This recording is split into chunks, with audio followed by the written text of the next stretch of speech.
Right, welcome back. We're still having this conversation, this special broadcast on Africa Day, the Africa Day Dialogue, and we're talking about the 7 aspirations it contained in Agenda 2063, because in 2063, the Organization of African Unity, which was reconstituted as the African Union, will turn 100, and by then, there are things that we would like to have happened to have created the Africa that we want. And those 7 aspirations are the pillars upon which we are building this continent to be the continent that we want it to be. So please go online. Let no African on this continent not know what Agenda 2063 is about and what those 7 aspirations are about. And also learn the AU national anthem as well. Very, very important. Okay, so we're moving on to the next aspiration, which is aspiration number 2. And this is about an integrated continent, politically united, based on the ideals of Pan-Africanism and the vision of Africa's Renaissance. And we have 2 new guests that have joined us. And I want to welcome on my far right, His Excellency Martin Cobham, who's the acting High Commissioner for Nigeria and South Africa. Thank you very much for joining us. Welcome to you, sir. Appreciate it. Next to you, we have Mr. Tim Muriti, who is the head of Program Justice and Reconciliation in Africa at the Institute for Justice and Reconciliation, but also a member of the South African Council of International Relations, which brings the voices of various segments of civil society to the foreign policy process. Welcome to you. Thank you for joining us. Thank you very much. All right, let me start with you, High Commissioner. ECOWAS really is a good example of an integration of a region. We've seen you do it on business, on security, and the movement of people. I can't think of a region that does it better than you. And I just wonder, what is it that we can learn from the ECOWAS model that we can translate to the Africa model? Thank you very much for having me. First of all, before I proceed to answer your question, I'd like to share in your sentiments to Oliver Tambo posthumously 100 years, and we want to congratulate you for always having a spirit behind this kind of events. Having said that, ECOWAS is the region for West Africa, much as you have SADC too. What has been the driving force for ECOWAS' success is the political will. That's sacrosanct. And of course, the people in the sub-region are more than willing to, above government, interact in terms of culture, trade, and sometimes the monetary system fuse into each other. For example, we use Naira, but just beyond our border, Benin Republic, they use the CFA. But so much we have found a kind of a common ground for both the Naira and the CFA. Even beyond the fact that we have France calling the shots among the Francophone West Africa, we have been able to overreach and adopt a system that obviates glitches and barriers. So I want to say, first of all, political will, the willingness of the leaders to see matters beyond the party in power or what have you. A recent event or occasion was the address or the option taken to resolve the issue in Gambia. The regional leaders, that is the President of Liberia, President Buhari, and others, including Saul of Senegal, were able to raid in upon Jammeh to set step aside, at least to restore normalcy and peace, rather than the option of what happened in Sierra Leone and Liberia. So we have used some of these ugly lessons of Liberia and Sierra Leone to kind of find better alternatives, so to speak, and address matters of concern in the sub-region. And I want to believe the same thing has happened in the SADC. So it's not that we have done extraordinary. I can recall during my posting in Zimbabwe, South Africa did a lot to help in the zoning of Kabila, as it were. And even Angola, Zambia, South Africa played a major role to ensure that there was a limited bloodbath in that country. Right. So I think it's a matter of comparing notes and trying to do better, or raising the bar. Having said that, I want to actually seize this opportunity because it's all about political and economic integration. Ab initio, the whole idea of OAU to AU, Pan-Africanism, has been the desire of the founding fathers. The idea of having the Casablanca bloc and Monrovia bloc coming together, coming to agree, is all aimed at African unity. So it behooves on current leaders to take the bar to the next level. And it is at this point I want to probably ruffle feathers that poor people are not immune to crime. Okay. That is to say, if we don't sustain this dialogue and even implement it, practicalize it, Africa will slide into perdition. And there is need in this regard. I don't mean South Africa or Nigeria. Africa must address the triple evil of poverty, unemployment, and inequality. Okay. All right, so political will, a very, very strong word coming through there, and that we have had some successes.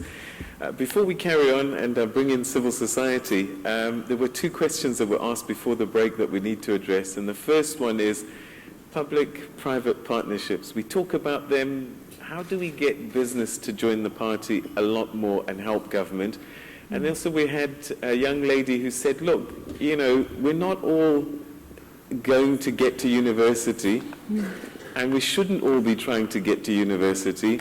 We need different skills and different kinds of education, and how do we make sure that every child has a future, and it doesn't necessarily mean his becoming an engineer or something? Well, no Africa. Hoye Africa, hoye. Hoye. I have learned from engineers that for every engineer, one, you need 20 artisans. When we were young, there was schools called Ambach Schools. They'll translate vocational schools, I guess. Yeah. Yes, like the TVETs we have. Yeah. So yes, at the moment we have a shortage of professors. The ones we have are also on the other side about 50. Yeah. So we need both engineers, academicians, but we also need artisans, people who are good in cooking, so that they're not called cooks, but they are referred to as chefs. I agree fully with you. There must be space in the sun for all of us. And you have me on that one. This is partnership at work and in action. But government alone cannot do this. We are happy that Sequoia is sitting here with us. I see, you know, in Sequoia, we also have my former boss, former Deputy Minister of International Relations. Yeah, he's sitting here. And Ms. Chichima Ponya is a renowned business person. We need cash to make Sequoia work even more and better. May you find your peers to be generous in their own future, so that our council get the space in the sun, so that we continue thinking globally and acting locally. That when a businessman travels, or a businesswoman, the story he or she tells, it's an African story that's positive. That it doesn't only come from government. One script, many voices, one message. The positive message we got from the acting High Commission of Nigeria this morning. Okay. In fact, I'm going to try and steal the microphone to Mr. Pahada a little bit later on, just to get a sense. I mean, if my hair is grey, His has got more wisdom than mine, so I'd like to catch some thoughts from him. But let me turn to you, Mr. Mariti. We've been hearing all along the government can't do it by itself. Private sector must also contribute. But more and more, a lot of these shifts and changes happen through civil society mobilizing. What contribution can you make to integrate this continent, do you think? Thank you very much, Peter. And also I would like to thank Dirko for inviting us to this dialogue, and the Honorable Minister in particular for her leadership in the ministry. And I took the Minister's advice to dress properly. I've decided to flavor it up a little bit with some Pan-Africanism. Yes, I think the issue of government not doing it alone and not being expected to do it alone is extremely important. So yes, civil society, the private sector, must work hand in hand with government. Now, here is the challenge. The current climate is one in which there is a sense that this is an adversarial relationship, but it shouldn't be, because it is ultimately the one Africa that we all want as Africans and as Pan-Africanists. So let's have those difficult conversations, but let civil society, the private sector, also in a progressive and constructive way, encourage governments, our African governments across the continent to, in fact, implement a lot of these wonderful ideas and visions that we have, Agenda 2063, and Honorable Masango mentioned Paul Kagame's report entitled The Imperative to Strengthen Our Union, and I would encourage colleagues to also Google that as they Google Agenda 2063 to see some of the very concrete recommendations within that document, which really speaks to implementation and the importance of, in fact, keeping each other in check and working towards the goals that we aspire to. One of them on the issue of strengthening the political integration of the continent and the spirit of Pan-Africanism is a little bit controversial, is the idea of an African Union passport. In fact, it already exists, and the heads of state, the ministers, and the ambassadors have it. The challenge now is for the citizens to also get it. And I think there are just a number of challenges in terms of modalities and the different countries agreeing on how this can be issued. But immediately that would open up borders for business to trade. The one fear is that economic migrants will come to the wealthier countries. But we should change the way of thinking. It is also means that businesses will be able to travel to other parts of Africa, Cape to Cairo, Lusaka, Nairobi, Lagos, and really open up the continent for trade in a way that that will really begin to change, society. We heard it's only 12% of trade is being done within Africa. Most of it is with our former colonial partners in North America, Japan, so on and so forth. And I suppose also, the fourth industrial revolution is happening. It's happening. We're laying the fiber optic cables on both sides of the continent. And so that the movement is going to be different in the future. Yes. It's not going to be us getting in cars and lorries, actually. It's going to be pressing buttons, and I suppose we've got to embrace that technology. Nigeria and South Africa, leading economies on the continent, and in many ways, a lot of people look to both of you as the leaders in terms of getting us to that place we want to get to. You talked about love earlier on. How do we get rid of these borders in our heads that were created, that we've seen some unfortunate incidents from time to time here in South Africa and other parts of the continent as well, that we can start to, I think of Nigeria. Hausa in Niger is the same as Hausa in Nigeria. How do we get to dissolve these borders in our heads so that when we look at each other, we look at ourselves, and hopefully that changes our behavior? Let me put that to you, South Africa and Nigeria. Well, let me help the ambassador first and just say that it's a historical fact that the best Pan-Africanist leaders and fighters that have fought for decolonization of this continent happen to be women. Queen Mantati Simutoko from the Free State, the Queen in Angola, who fought the Portuguese invaders. So even on these things of love, that's why it's very difficult to think or make South Africa xenophobic, because we don't have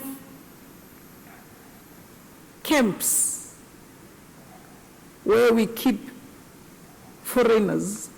You will find them in our homes. They are our sons-in-law, sisters-in-law.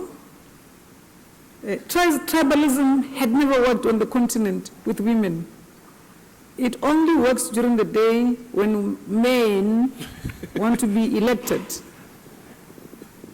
That's why tribalism is very difficult in my household. Because my father was in Ndebele, my mother is Pedi.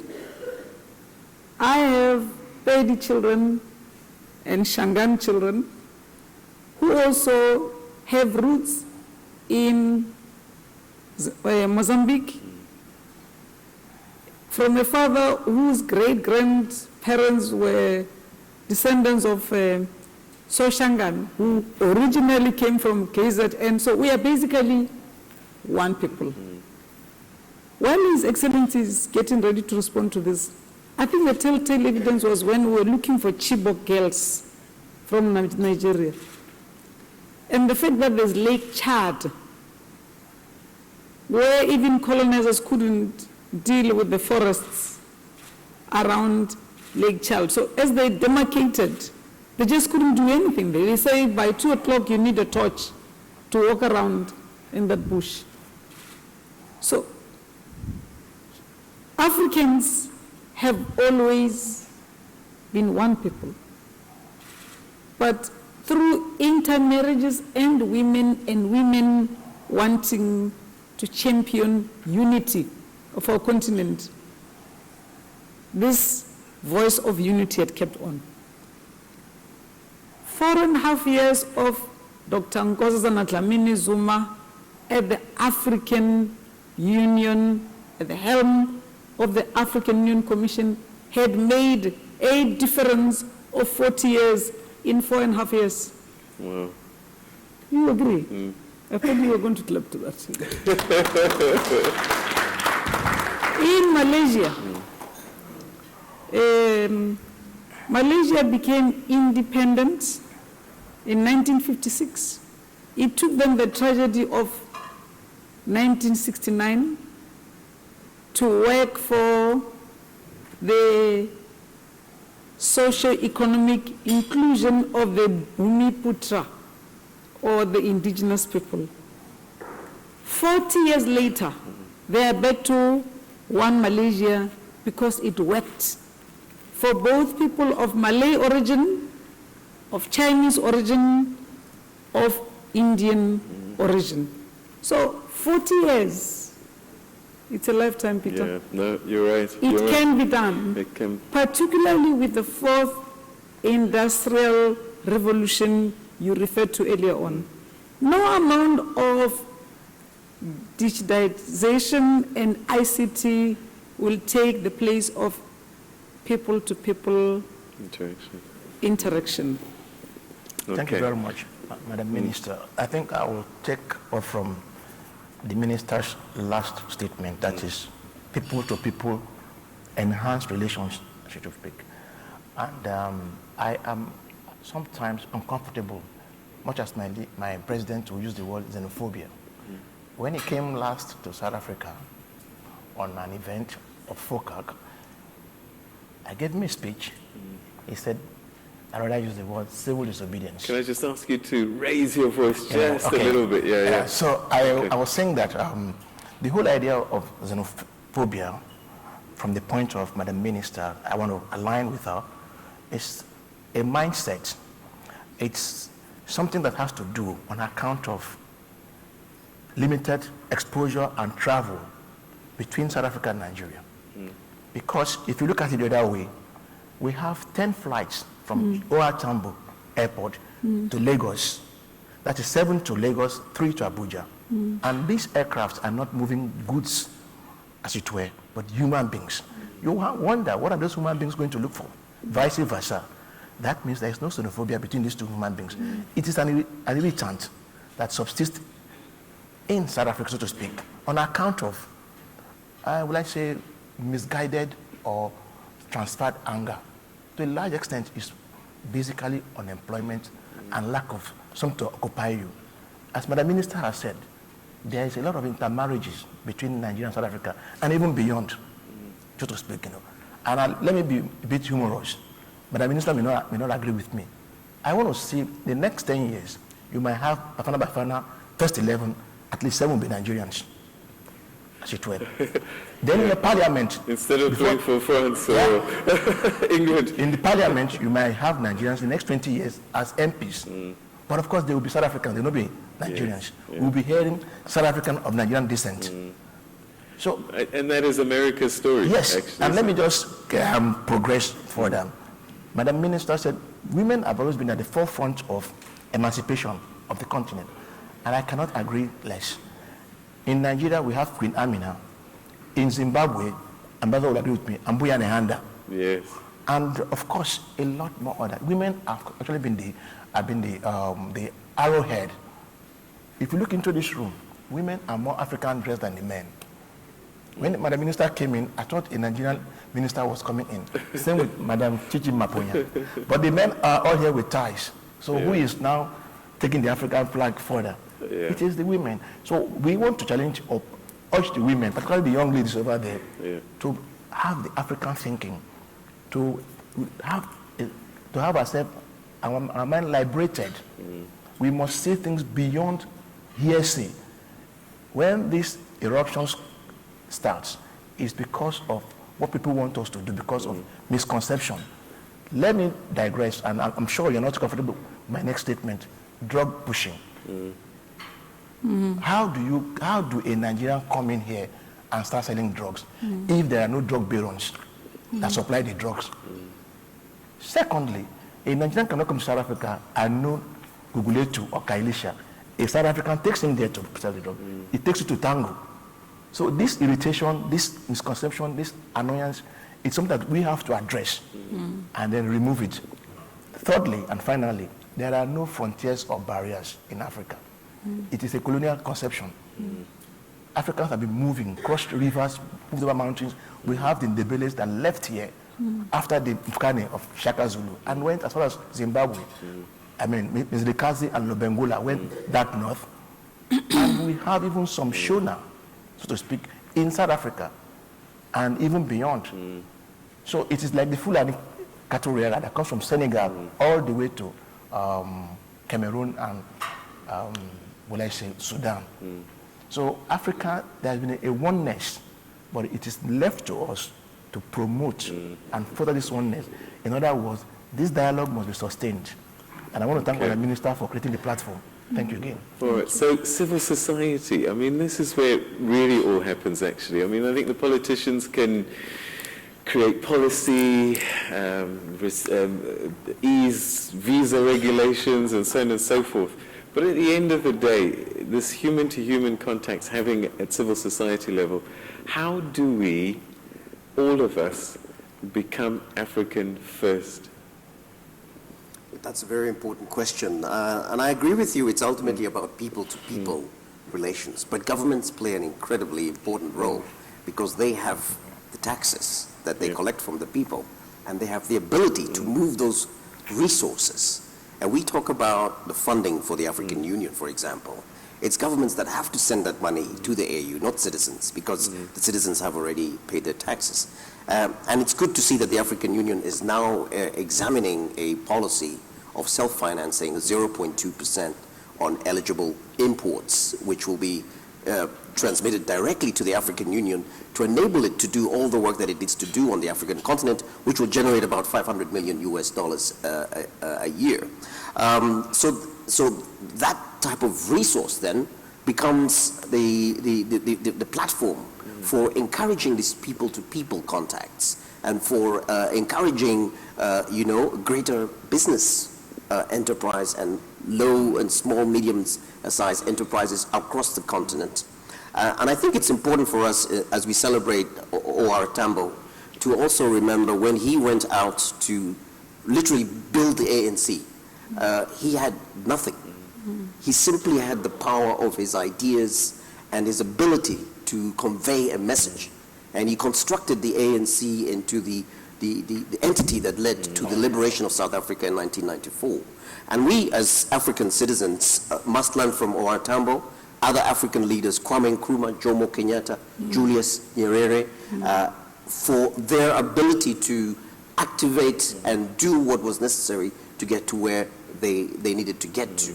And so, yes, people to people, we still need the spaces to be opened for African citizens to do what is necessary. Just think of the visa restrictions. It really is a serious issue. How many of us could be doing work at the civil society level, at the business level, if simply we didn't have these restrictions on the continent? It really takes too much time. It takes a lot of energy. The gender issue has come in, and I think that's incredibly important.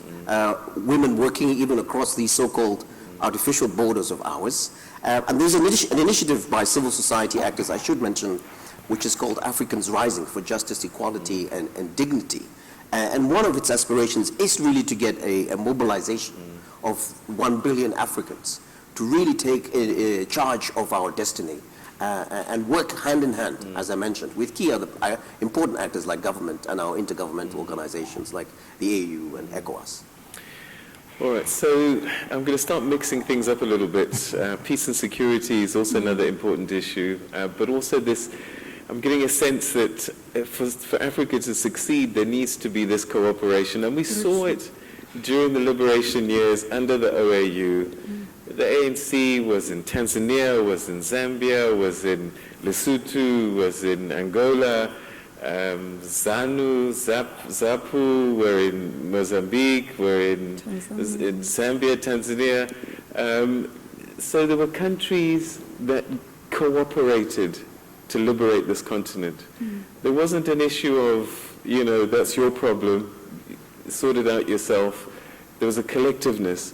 And I'm just wondering, now we've entered the AU era, we do see these interventions, but how do we foster that cooperation in the same way as it was before, where there was no question that we helped each other? How do we do that? I've seen interventions in Lesotho recently, and that you've mentioned Burkina Faso. How do we OAUize the AU? Well, Peter, Africans have always had this generosity of spirit of welcoming guests. When I was young, and I see Deputy Minister is agreeing with me, when you have guests, if they arrive late at night and you had already prepared dinner, we give all the food to the guests and we pretend as if we are fine, even if we're hungry. And the best bedroom gets handed over to the guests. That's the generosity of spirit. That has been like that from OAU days and AU days. But this generosity of spirit has always also been taken advantage of. During OR's time, during Mandela's time, during President Mbeki's time, now in the era of President Jacob Zuma and many other leaders in the continent. Some friends we have beyond the borders take us very, very seriously, and they want to engage with us. Some think we need to be told, like almost like even a traditional healer, throw some bones on the floor before he or she start diagnosing. Some think they can just look at you and tell you what you're suffering from and that which you need to fix. When we say African people need to become their own liberators, is that when we urge for support from our friends, as OR did, it doesn't mean they must come dictate to us on how we should eat, how we should sleep, how we should run our governments and our democracies, and so on and so on. Peter, I can say without fear of contradicting myself that we were never left alone. And 100 years cannot be a yardstick of determining how we have resolved all our problems. When Africa was invaded from 1400s to much earlier, more than 400 years of invasion, and we are expected to have sorted out all our problems in less than 100 years, I think that's a bit unfair. That's why I was saying, I think we've done a lot, but we need not sit on our laurels, because no one else from outside is ever going to take us anywhere where we want to go. One leader was reminding me over the weekend in my home province, I do go back to my village regularly, that Africa, talking geographic land size, is 12 times India, 12 times in terms of land. So we still have a lot we can do with our arable land to feed Africans so that we stop being the net importer of food produce and become a net exporter, because we've always been like that. We can achieve this if we work together. Okay. Working together, we can do more as Africans. So we're running out of time, and I'm literally going to ask all of you one final comment. Africa Day, and you've got 40 seconds each, literally just your final message. For all of our African citizens that are watching this dialogue, what would you most like them to take away from our conversation? Let me start with you, Your Excellency. You said 40 seconds? 40 seconds, yes. Okay. Walk the talk. Walk the talk, enough of the talk shop. Right. We now have to implement. Thank you. That's brilliant. I love that. Thank you so much. I can borrow some of the seconds from the Yes, ambassador. okay. It's very important that we have our young learners here. Yeah. I think that's extremely important. I congratulate Noma Africa for standing up and speaking from that perspective. They are the ones that will witness the fulfillment of Agenda 2063. Right. Now, the challenge is actually to revive that spirit of Pan-Africanism, Peter, that you spoke about, that was lacking. And that means, in fact, within our educational system, have that teaching of that Pan-Africanism, have the engagement across borders, and really, encourage people to think of themselves not as part of these small constructs that were left behind by our colonial empires, but in fact part of something much bigger. And when we work as one, we really can achieve a lot. Okay, fantastic. 30 seconds. United in our diversity,